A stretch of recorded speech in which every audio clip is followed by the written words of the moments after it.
10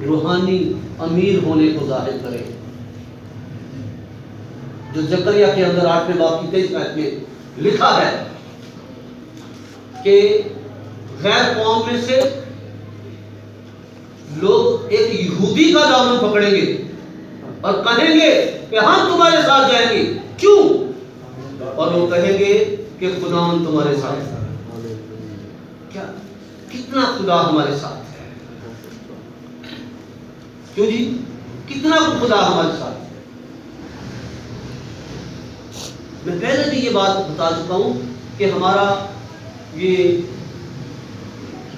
زمین پر نیکی کے کام کرنا یہ محض ہماری حد تک ہے، لیکن خدا کی نگاہ میں اس کی کوئی اہمیت نہیں ہے۔ خدا کی نگاہ میں اگر کسی چیز کی اہمیت ہے تو وہ آپ کے ایمان کی ہے، وہ آپ کے ایمان کی ہے۔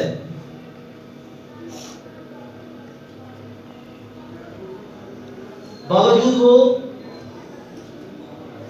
روحانی طور پر امیر ہیں۔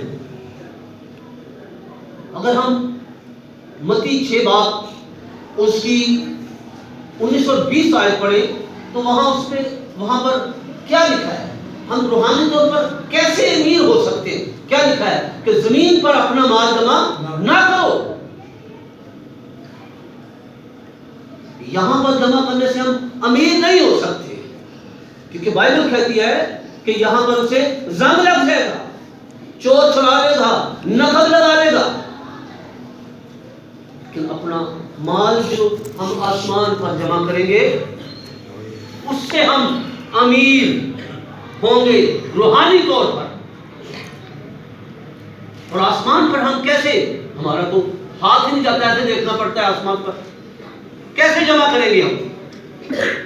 گھروں میں ہم اپنی پرچھتیوں میں، اپنے کیا نام ہے الماریوں کے اندر، کئی بار ہم نے دیکھا لوگوں نے چھتوں کے اندر پیک کیے ہوئے۔